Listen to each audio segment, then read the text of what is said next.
네, 우리 하나님 말씀은 마가복음 15장 21절에서 22절까지 말씀입니다. 다 찾으신 줄 알고 2절밖에 안 되니까요. 우리 한 목소리로 같이 2절 같이 봉독하도록 하겠습니다. 시작.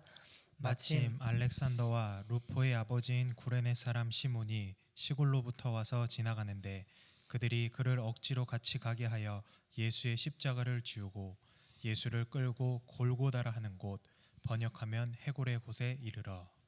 아멘. 하나님의 말씀입니다. 오늘은 십자가는 우리의 심령의 거울입니다 라는 제목으로 같이 하나님 말씀 좀 살펴보려고 합니다. 저희 성도님 중에 어떤 분이 가게를 나오고 계신데 가게에 딱한 아주 사정이 딱한 노숙자가 있어서 그 노숙자를 밤에 이렇게 좀 어느 한 공간에 좀 지낼 수 있게 해주셨습니다. 근데 이 친구가 지낸 지가 조금 됐는데 재밌는 것은 이 친구를 처음 만나고 이제 그럼 여기서 좀 지내라 이렇게 해가지고 밤이 되면 와서 자고 지내는데요. 재밌는 건 이 친구의 특징은 아무리 좋은 걸 줘도 됐다고 괜찮다고 막 그러고 뭐 예를 들면 여러분 먹는 거 우리 라면 좋잖아요. 뭐 농심에서 나온 거 얼마나 좋아요. 컵라면이나 이런 거 얼마나 좋습니까. 아무리 맛있고 좋은 걸 줘도 괜찮다고 됐다고. 그리고 굉장히 싸구려 라면이 있는데 오로지 그것만 먹는 거예요. 그것만 사가지고 그것만 먹는 거예요. 겨울에 추울까봐 이렇게 모포를 같은 걸 이렇게 깔아라고 이렇게 주고 해도 절대 안 써요. 처음에는 복음을 전하면 그냥 끄덕끄덕 하더니 이제는 듣지도 않는 거죠. 이제 익숙해졌는가 봐요. 근데 아무리 좋은 거를 주고 이게 더 좋은 거다 안내해주고 줘도 받지를 않으니까 나중엔 이게 좀 속상하기도 하고 때로는 막 화가 나기도 하고 이제 그런 생각이 드신다고 하더라고요. 그러면서 한 가지 깨닫게 된 게 있다면 주님도 나를 보실 때 그러지 않을까 이런 생각들을 해보셨다고 해요.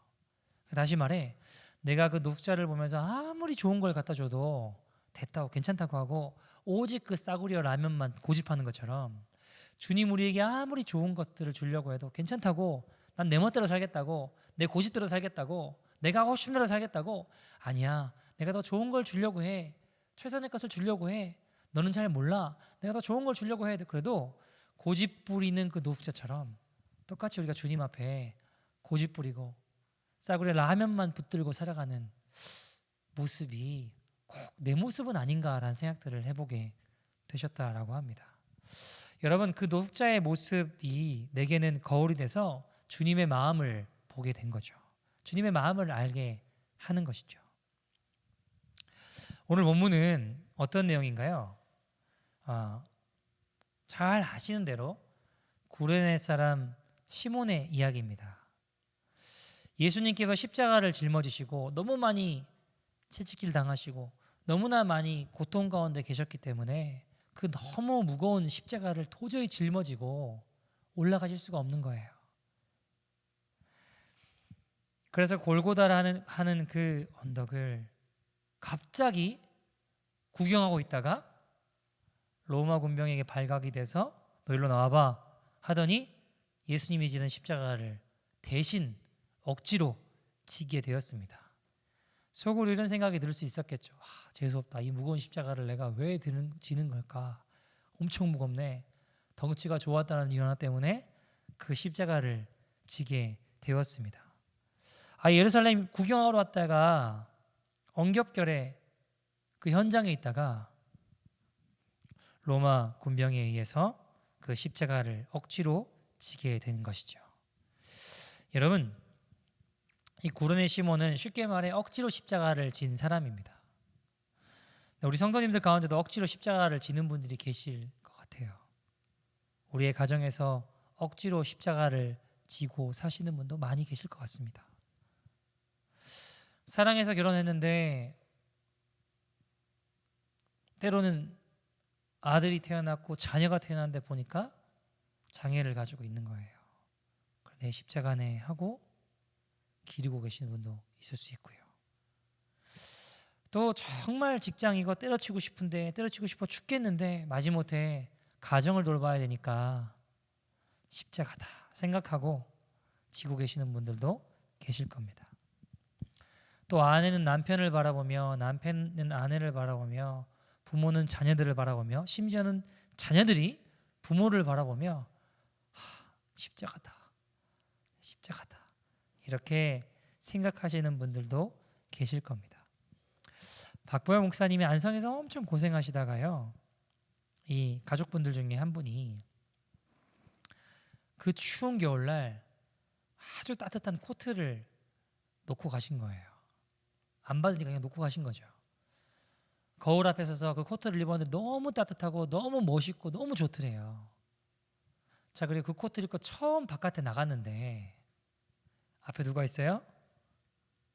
노숙자가 있는 거죠. 노숙자가 막 욕을 하고 벌벌벌 떨고 있는 겁니다. 그래서 박보영 목사님이 너무 기쁜 마음에 주님이시군요 하고 벗어드려야지, 주님 이거 입고 따뜻하게 지내세요 하고 벗어드렸나요? 아니요, 그러지 않았어요. 어떻게 됐나요?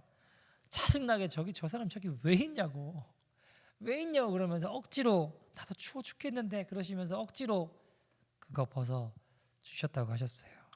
여러분, 우리가 살다 보면 억지로 지는 십자가들이 있습니다. 그러나 여러분, 그 십자가 결국 사람들의 인생에 주님의 모습을 비추는 거울이 됩니다. 로마서 16장 13절 한번 보시겠습니까? 로마서 16장 13절. 이게 안 됐군요. 제가 읽어드리겠습니다. 로마서 16장 13절. 성경 가지고 계신 분들은 좀 찾아보시면 좋을 것 같습니다. 로마서 16장 13절입니다. 주 안에서 택하심을 입은 루포와 그의 어머니에게 문안하라. 그의 어머니는 곧 내 어머니니라. 자, 여기 등장인물들이 나오는데 누구라고 나오죠? 루포와 그의 어머니라고 해요. 근데 그의 어머니는 곧 내 어머니다라고 이야기합니다. 로마서는 누가 썼나요? 바울이 썼어요. 바울이 자기 어머니라고 여길 만큼 귀한 믿음의 어머니가 있었다라고 합니다. 근데 그의 아들 이름이 뭐라고요? 루포라고 이야기를 해요. 자, 오늘 본문 21절에 보시면 이렇게 소개를 합니다. 같이 한번 읽어볼까요? 시작. 마침 알렉산더와 루포의 아버지인 구레네 사람 시몬이 시골로부터 와서 지나가는데 그들이 그를 억지로 같이 가게 하여 예수의 십자가를 지우고. 자, 그러면 알렉산더와 루포의 아버지가 누구래요? 구레네 시몬이래요. 구레네 시몬의 아들이 누구예요? 알렉산더와 루포죠. 근데 로마서 16장에 보니까 루포와 그의 어머니가 바울이 자기 어머니라고 할 만큼 굉장히 귀한 믿음의 어머니이고, 실제로 여러분 이 문헌을 좀 찾아보면 루포라는 사람은 실제로 초대 기독교의 지도자 중에 한 사람으로 뽑히고 있습니다. 여러분, 자, 어떻게 루포라는 사람이 초대교회의 지도자 중에 한 사람이 되었을까요? 그의 어머니는 바울이 자기 어머니라고 할 만큼 이런 귀한 믿음의 어머니가 되었고, 루포는 어떻게 초대교회의 지도자가 됐을까요?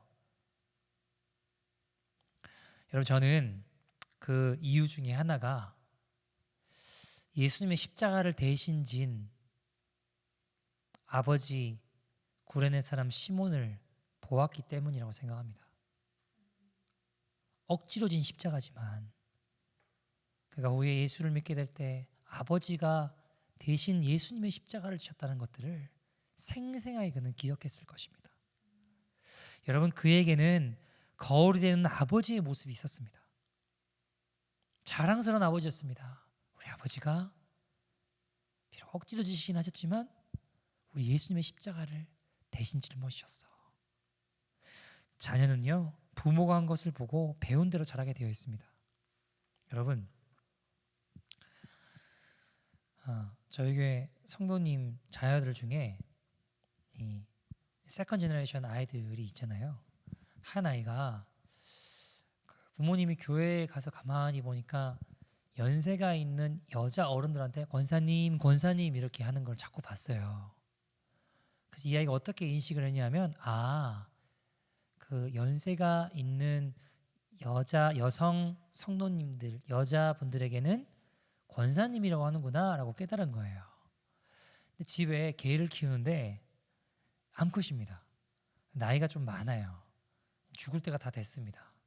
이름이 순인데, 그래서 순이를 보고 여자가 나이가 많으면 권사님 이게 있으니까 그 개를 향해서 순이 권사님, 순이 권사님 이렇게 부르는 거예요.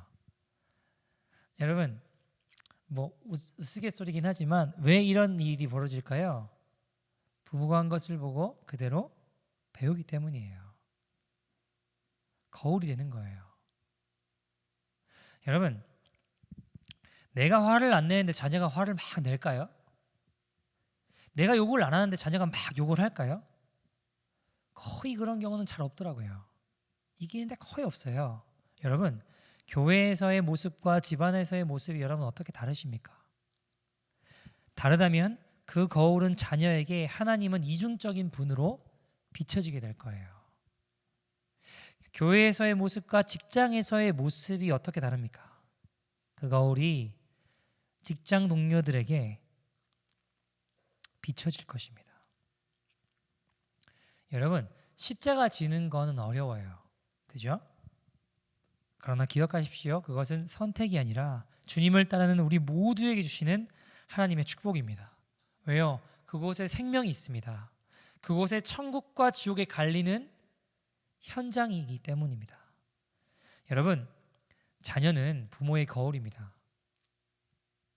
하나님은 때론 우리의 거울이 되신 모습을 보여주셔서 깨닫게 하시고 주님 앞에 나오게 하세요. 여러분, 주님 사랑하십니까? 아멘 하신 거죠? 다 같이? 아멘. 저도 주님 사랑합니다. 여러분, 저는 소원하기는 주님 사랑했던 우리 과거의 모습만 자랑하는 것이 아니라 지금 우리가 주님을 사랑하며 예전에 내가 이렇게 변화됐는데 이게 아니라요. 지금도 내가 변화되고 있고 지금도 내가 새로워지고 있고 지금도 우리가 만나는 사람들에게 예수님을 비추는 거울이 되는 저와 여러분 되기를 간절히 소원합니다. 제가요, 코로나 사태가 일어나기 전에 전도를 이렇게 하러 다니다 보면 커피숍이나 이런 데 이제 할아버지 할머니들 계시는 분들한테 옆에 가가지고 전도를 이렇게 하다 보면 공통점이 있어요. 할아버지 할머니들 전도하다 보면 공통점이 뭐냐면 전부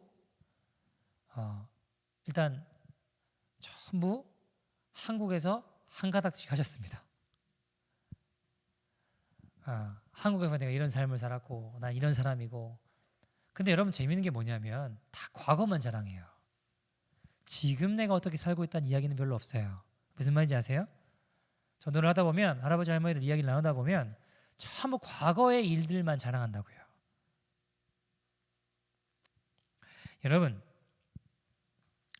데이비드 윌커슨 목사님이 목회를 시작할 때 미국에 한 시대를 풍미했던 영적 거장들을 찾아갔어요. 이제 목회를 시작하고 사역을 시작하고 이렇게 해야 되는데 그 영적인 거장들을 만나서 그 영적인 DNA를 좀 공급받고 이분들이 지금 어떻게 살고 계실까 너무 기대하는 마음으로 가셨대요. 근데 가서 너무 충격을 받고 실망하고 돌아오셨답니다. 왜 그런지 아세요? 쉽게 말해서 가서 보니까 그냥 방에서 TV 보는 할아버지랑 다를 게 없더래요. TV 보고 누워있는 사람들이랑 다를 게 하나도 없더라는 거예요. 그 영적인 거장들이 이 마지막 그 은퇴를 하고 마지막 보내는 모습도 거룩하고 경건하고 하나님 앞에 살아가는 어마어마한 모습들을 기대하고 또 질문하고 영적인 DNA를 공급받고 싶어서 갔는데 가서 보니까 어떤 거예요? 다 그냥 TV나 보고 낄낄대거리고 웃고 있는 그 모습밖에 없더라는 거예요. 너무 기대했던 거랑 다른 거죠. 다 과거에 찬란했던 영광만 자랑하는 겁니다. 지금은요, 여러분 믿기 힘들 만큼 전혀 영적인 거장들의 모습들이 아니더라는 것이었습니다. 사랑하는 여러분, 우리가 지금 내가 가슴 뜨겁게 심장 터지듯이 주님 사랑하는 백성들 되기를 소원합니다. 여러분, 저희 교회에도 지금 병원에서 간호사로 일하거나 너싱홈에서 간병인으로 이렇게 일하시는 분들이 계세요. 그럼 연락을 이렇게 오고 하고 이렇게 하다 보니까 한 성도님이 일하시는 그 곳에는 보니까 뭐 간호사나 간병인들이 거기 노인분들이 고열의 근육경련으로 이 자가격리다 보니까 걱정하고 무서워하고 이런 분들이 계신데요. 요즘 이쪽에서 일하는 분들이 많이 그만두신대요. 무서우니까, 두려우니까요. 코로나에 걸릴까봐 무섭고 두려웠기 때문에 그만두시는 분들이 꽤 많다라고 합니다. 근데 이 성도님이 힘들어도 계속 힘 닿는 데까지 내가 나갈 거라고, 이분들 돌보고 섬길 거라고 쉬는 시간들마다 밖에 나가서 기도하신대요. 목사님 기도해 주세요. 기도 부탁하시더라고요. 여러분, 다들 무섭고 두려워서 그만두는 그곳에 이 성도님은 왜 그곳을 계속해서 그 자리를 지켜내실까요? 이유가 뭘까요? 왜 지켜나가실까요? 여러분, 예수 믿는 내가 예수님을 비추는 거울이라고 생각하기 때문이지 않을까요? 같이 기도해 주십시오. 아무 사고 없이 어려운 분들 잘 섬기고 돌보실 수 있도록 같이 기도해 주시면 좋겠습니다. 여러분, 사무엘하 11장에 보면요, 다윗이 나와요. 사무엘하 11장 내용은 우리가 잘 아시는 대로 보디발이 아니라 우리아의 아내 밧세바와 간통을 하고 임신하고 그것을 덮으려고 하다가 우리아를 죽이게 되고 뭐 이런 내용들이 나오게 되는 이야기죠. 사무엘하 11장 1절에 보면요, 1절 한번 같이 읽어볼까요? 1절입니다. 사무엘하 11장 1절 시작. 그 해가 돌아와 왕들이 출전할 때가 되매 다윗이 요압과 그에게 있는 그의 부하들과 온 이스라엘 군대를 보내니 그들이 암몬 자손을 멸하고 라빠를 에워쌌고 다윗은 예루살렘에 그대로 있더라. 자, 사무엘하 11장에 보니까 지금 이스라엘이 암몬을 멸하고 라빠라는 곳을 둘러쌌어요. 쉽게 말해 지금 뭐예요? 전쟁 중입니다. 그런데 다윗은 어디에 있다고 하죠? 어디 있다고 하죠? 마지막에 보니까 다윗은 예루살렘에 그대로 있더라. 다윗이 지금 전쟁터에 있다라고 하나요? 아니요. 예루살렘에 그대로 있다라고 이야기하고 있습니다. 그리고 2절에 보니까 2절 한번 읽어볼까요? 2절 시작. 저녁 때에 다윗이 그의 침상에서 일어나 왕궁 옥상에서 거닐다가 그곳에서 보니 한 여인이 목욕을 하는데 심히 아름다워 보이는지라. 네, 2절에 보니까 저녁 때쯤에 옥상에 올라와 있는데 밧세바라고 하는 이 우리아의 아내 밧세바라고 하는 여인이 목욕하는 것을 보게 돼요. 그걸 보고 아이고 왜 이러나 하고 고개를 돌렸죠. 그게 아니라 계속 지켜보고 그것을 마음에 품고 그 여인을 데리고 와서 동침하게 됩니다. 잠자리를 가지게 돼요. 문제는 뭐냐? 그 어떤 일이 벌어지나요? 이 잠자리를 가지게 된 것도 문제지만 그 밧세바가 임신을 하게 되고 다윗이 그걸 듣고 깜짝 놀라서 이걸 덮어보려고 어떻게 하게 되죠? 남편 우리아를 전쟁터에서 불러요. 전쟁 중에 밧세바의 남편 우리아를 불러옵니다. 그리고 다윗이 7절 보시면 우리아에게 요압 장군 잘 싸고 있냐고 괜히 그냥 이렇게 물어보는 거죠. 그리고 8절에 왕의 음식을 주고 집에 가서 편히 쉬라고 합니다. 8절 읽어볼까요? 시작. 그가 또 우리아에게 이르되 내 집으로 내려가서 발을 씻으라 하니 우리아가 왕궁에서 나가매 왕의 음식물이 뒤따라가니라. 네, 왕의 음식을 주고 집에 가서 편히 쉬라 이겁니다. 왜 그러나요? 그렇게 왜 이야기하죠? 집에 가서 편히 쉬고 이 밧세바와 잠자리를 가짐으로 임신한 거, 자기가 임신케 했다는 이런 것들을 좀 덮어보려는 의도가 깔려 있는 것 같아요. 근데 문제가 발생합니다. 9절 보니까 어떤 일이 벌어지냐면 우리아가 집에 가지 않고 왕궁문 앞에서 충성스럽게 거기서 자는 거예요. 그래서 10절에 너 왜 집에 안 갔냐 이렇게 물어보죠. 10절 같이 한번 읽어볼까요? 10절입니다. 어떤 사람이 다윗에게 아뢰되 우리아가 그의 집으로 내려가지 아니하였나이다. 다윗이 우리아에게 이르되 내가 길 갔다가 돌아온 것이 아니냐 어찌하여 내 집으로 내려가지 아니하였느냐 하니. 그러니까 11절에 우리아가 이렇게 대답합니다. 같이 읽어볼까요? 시작. 우리아가 다윗에게 아뢰되 언약궤와 이스라엘과 유다가 야영 중에 있고 내 주 요압과 내 왕의 부하들이 바깥들에 진치고 있거늘 내가 어찌 내 집으로 가서 먹고 마시며 내 처와 같이 자리이까. 내가 이 일을 행하지 아니하기로 왕의 살아계심과 왕의 혼을 살아계심을 두고 맹세하나이다 하니라. 네, 지금 무슨 이야기예요? 지금 이스라엘이 전쟁 중입니다. 내 상관인 요압 장군이 거기에 있고 이스라엘 그 군사들이 거기에 있고, 아니 지금 들밖에서 바깥에서 진을 치고 있는데 내가 지금 어찌 집에 들어가서 편하게 먹고 마시며 아내와 잠자리를 갖겠습니까? 내가 이 일을 행하지 아니하기로 왕의 살아계심과 왕의 혼의 살아계심을 두고 맹세합니다. 정말 충성스럽죠. 그러나 다윗은 지금 충성스러운 게 중요한 게 아니에요. 어떻게든 자기 죄악된 모습을 남들한테 들키지 않는 게 중요한 겁니다. 그래서 13절에 보니까 어떻게 하죠? 13절에 같이 읽어볼까요? 시작. 다윗이 그를 불러서 그로 그 앞에서 먹고 마시고 취하게 하니 저녁 때에 그가 나가서 그의 주의 부하들과 더불어 침상에 눕고 그의 집으로 내려가지 아니하니라. 네, 13절에 어떻게 합니까? 우리아를 불러 잔뜩 먹고 마시게 해서 취하게 한 거예요. 집에 혹시 갈까봐, 돌아갈까봐. 그러나 우리아는 집에 가지 않았다라고 기억합니다. 여러분, 부하들과 함께 자기 자리를 머물며 자신의 본분을 잊지 않고 충성스럽게 그날을 또 보내는 겁니다. 여러분, 질문 드려볼게요. 성경에서 왜 이 충성스러운 우리아의 모습을 이렇게 자세하게 보여주고 있을까요? 굳이 어떤 일이 있었다라고 간단하게 언급하면 되잖아요. 이 사건을 왜 이렇게 자세하게 묘사하고 자세하게 보여줄까요? 이 충성스러운 우리아의 모습을 어떻게 이렇게 자세하게 보여주는 걸까요? 요압 장군과 내왕 다윗 앞에 맹세합니다. 이 충성스러운 모습이 저는 다윗이 하나님 앞에 충성스럽게 살아온 모습을 비춰주는 거울이라고 생각합니다. 하나님이 다윗이 원래 하나님 따랐던 신실한 모습을 보여주는 거예요. 다윗아, 원래는 이 모습이 저랬단다. 왕에게 목숨을 걸고 맹세하여 왕궁문 앞에 충성스럽게 그 자리에 머무는 우리아의 모습이 바로 네가 내 앞에 목숨을 걸고 하나님 나라 위에 충성스럽게 헌신하는 모습이었단다. 나에게 돌아와라. 죄의 자리에 머물지 말고 돌아와라. 우리아의 모습이 다윗의 영혼을 비추는 거울이었습니다. 여러분, 전쟁의 영웅인 다윗이 전쟁 중에 어디에 있다고요? 전쟁터가 아니라 왕궁에 있다라고 시작합니다. 그가 있어야 할 자리를 떠나 있는 그의 영적인 상태를 보여주고 있는 거예요.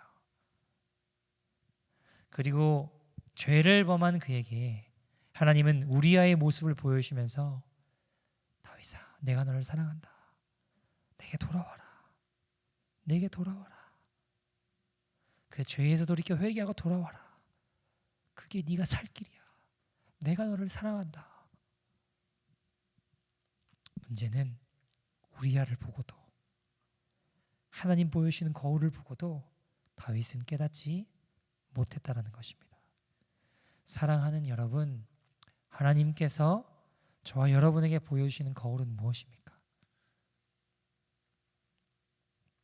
십자가를 비추는 거울은 우리를 십자가를 바라보게 만드는 저와 여러분에게 보여주시는 거울은 무엇입니까? 혹시 우리가 그 전도했을 때 이야기했던 그 할아버지들처럼 과거에 하나님 이렇게 사랑했는데, 다윗처럼 과거에 하나님 저렇게 사랑했는데 과거만 기억하고 계시진 않으십니까? 우리에게 보여주시는 거울을 지금 마음에 새겨 우리의 마음을 돌이키는 저와 여러분들에게 소원합니다. 그 십자가를 보여주실 때에, 그래 내가 십자가랑 이렇게 멀리 떨어져 있구나. 아, 나 십자가에 가까이 갔었었는데 지금 내 모습은 십자가랑 많이 멀리 떨어져 있는 모습이구나. 그렇게 닫고 우리 십자가의 주님께로 다시 돌아가며 돌이키는 저와 여러분 되기를 간절히 소원합니다. 사랑하는 여러분, 지금 1년의 이 코로나 사태를 보시면서 여러분 어떤 생각을 하시나요? 혹시 이거 언제 끝나나, 계속되면 큰일 나는데 언제 끝나나 혹시 이 생각만 하고 계시진 않으십니까? 그러면 안 돼요, 여러분.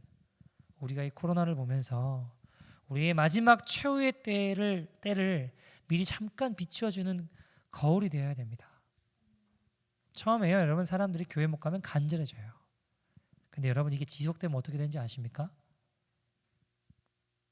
한 사람씩 두 사람씩 나가 떨어지기 시작합니다. 믿음의 현주소가 드러나기 시작해요. 처음엔 예배 드린다고 TV나 컴퓨터 모니터 앞에 목욕 제기하고 미리 앉아와 준비하고 기도하고 있어요. 그렇게 예배 드려요. 그러나 여러분 시간이 흐르다 보면요 씻지도 않고 예배 드린다고요. 겨우 예배 시간에 일어나 예배 드립니다. 제가 두려운 것이 이거예요. 주님을 향한 목마름을 잃어가게 되는 것. TV나 드라마, 영화나 스포츠 중계는 몇 시간씩 열정을 가지고 보지만 과연 우리의 예배는 주님을 향한 열정은 어떻습니까? 저는요 여러분 우리가 십자가교회 다닌다고 해서 다 구원받는다고 생각하지 않아요. 저도 그랬으면 좋겠습니다. 십자가교회 다니면 모든 성도가 다 천국 가기를 소원합니다. 그러나 쉽지 않아요. 여기는 깨어있는 교회네, 여기는 십자가 복음이 선포되어지네, 여기는 마지막 때에 대해서 외치네. 그러나 여러분 그 십자가를 살아내지 않는다면 우리가 아무리 십자가 교회 성도라고 해도 우리는 천국을 향해 걸어가는 것이 아닙니다. 저는 저를 포함하여 십자가 교회 성도님들 모두가 하나님의 나라를 향해 걸어가기를 간절히 소원합니다. 그게 저에게 가장 중요한 기도 제목이에요. 하나도 잃지 않는 거.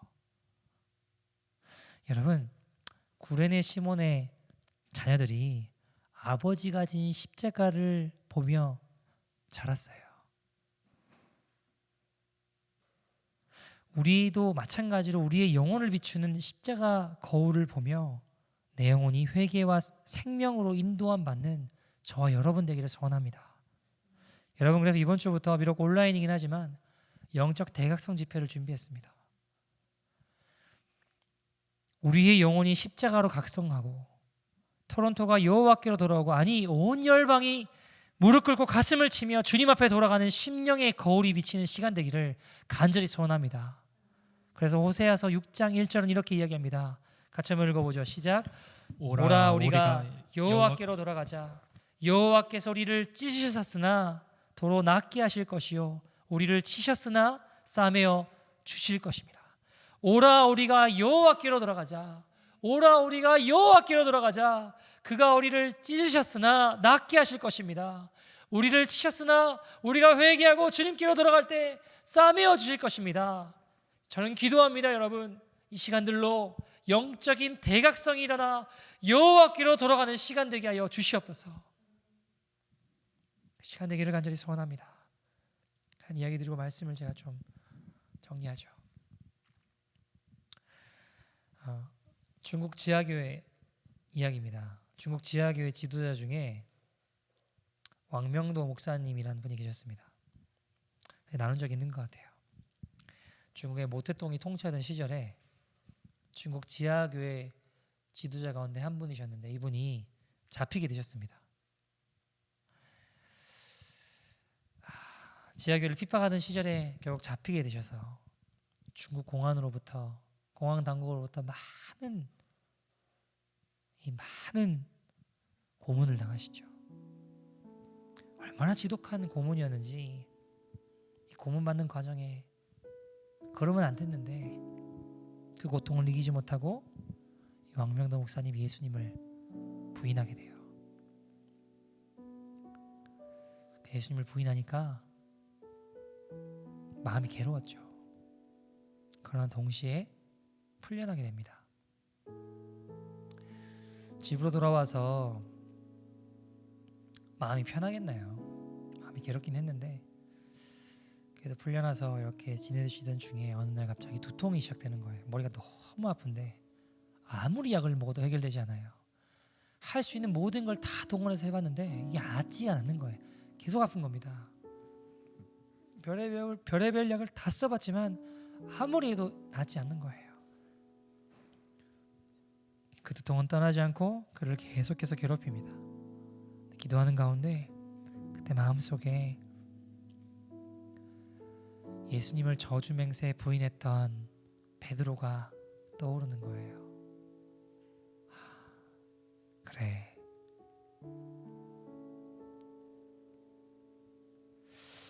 베드로의 모습이 왕명도 목사님에게는 십자가를 비추는 거울이 되는 겁니다. 그래, 나도 베드로처럼 예수님 부인했지. 그래, 이렇게 살면 안 돼. 주님이 허락하신 거구나. 그걸 깨닫고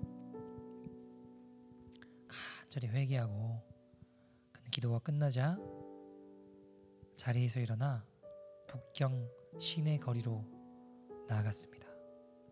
그리고 목에는 큰 이 간판을 하나 만들어서 북경 거리를 다니며 그 간판에 보인 글씨들을 외치며 이런 이야기를 하기 시작했습니다. 저의 이름은 시몬 베드로입니다. 저의 이름은 시몬 베드로입니다. 그는 그 간판을 목에 걸고 울면서 맨발로 북경 시내를 다니며 저의 이름은 시몬 베드로입니다 하며 복음을 다시 전하기 시작했습니다. 저는 우리 사랑하는 주님을 부인했습니다. 배신했습니다. 저의 이름은 베드로이고 저의 또 다른 이름은 왕명도입니다.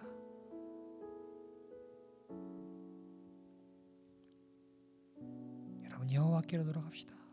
여호와께로 돌아갑시다. 그렇게 복음 전하는 그는 즉시 공안 당국에 다시 잡히게 됩니다. 그리고 그가 무려 그 후로 19년 동안 감옥살이를 하게 돼요. 고문을 받고 온갖 고초와 어려움을 당하게 됩니다.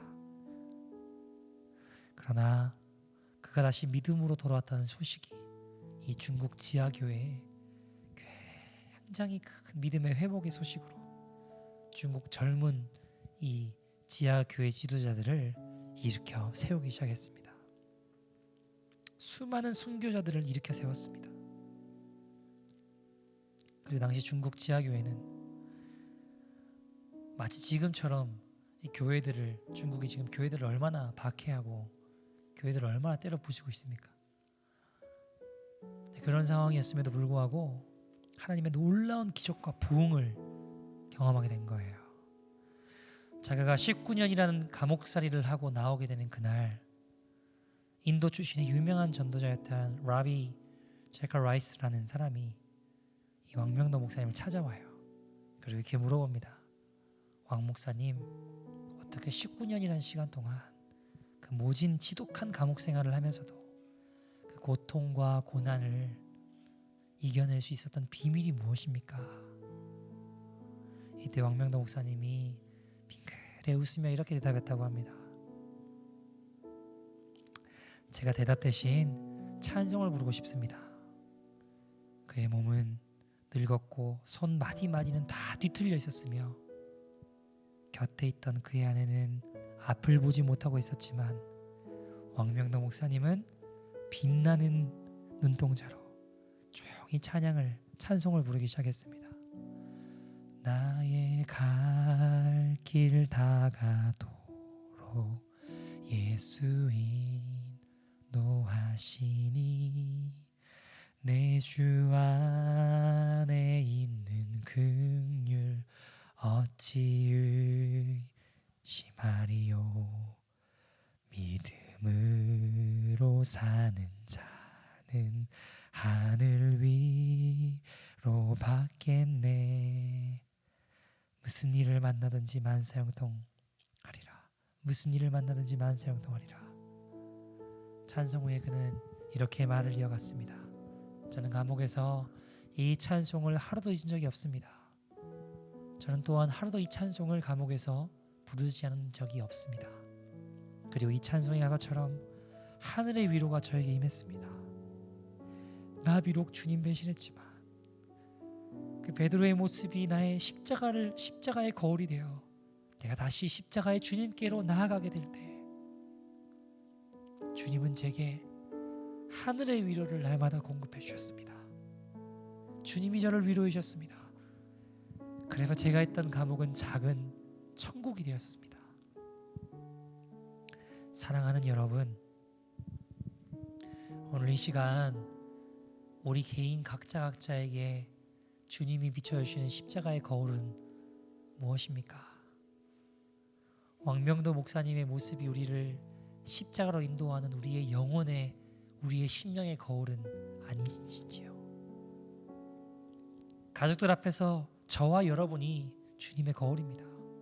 여러분 직장에서도 저와 여러분이 주님을 보이는 거울입니다.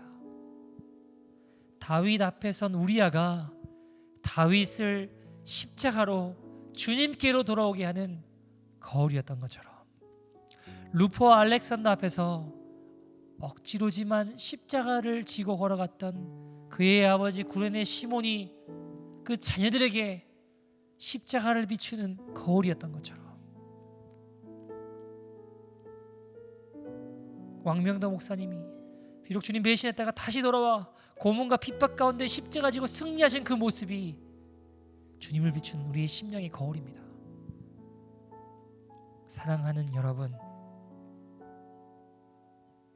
거울이 되는 십자가를 짊어지고 그것을 포기하고 힘들다고 외면하지 말고 짊어지고 결국에는 승리하는 저와 여러분 되기를, 그 영광의 주님을 만나는 저와 여러분 되기를 소원합니다. 시편 102편 13절은 이렇게 얘기합니다. 주께서 일어나사 시온을 긍휼히 여기시리니 지금은 그에게 은혜를 베푸실 때라, 정한 기한이 다가옴이니이다. 사랑하는 여러분, 지금은 주님께서 은혜를 베푸실 때입니다. 그 때가 다가옵니다. 주님, have mercy on us. Have mercy on this land. 주님, 우리를 긍휼히 여기십시오. 우리가 이 시간 기도할 때 주님, 우리의 영혼을 비추는 거울 십자가를 보게 하여 주시옵소서. 우리 가족 앞에 여러분 어떤 모습이십니까? 아내 앞에, 남편 앞에, 자녀 앞에, 부모 앞에 어떤 거울을 보여주고 계십니까? 주님입니까? 내 욕심과 내 자아입니까? 하나님의 말씀이 기준이 되어 우리의 삶을 비추고 있습니까? 아니면 내 뜻과 내 욕심이 기준이 되어 비춰지고 있습니까? 여러분, 남보다 똑똑하다고 내가 기준이 아닙니다. 남보다 돈이 많다고 힘이 세다고 내가 절대 기준이 아닙니다. 여러분, 내가 기준인 세상을 만들면 그곳은 감옥이거나 지옥입니다. 주님, 내가 내 기준을 비추는 것이 아니라 하나님의 말씀을 비추는 십자가의 거울이 되게 하여 주시옵소서. 우리의 영혼을 깨우는 십자가가 내 심령의 거울이 되어 주님의 모습을, 예수님의 모습을 비추게 하여 주시옵소서. 우리 시간 같이 찬양하고 주님께로 기도하는 시간.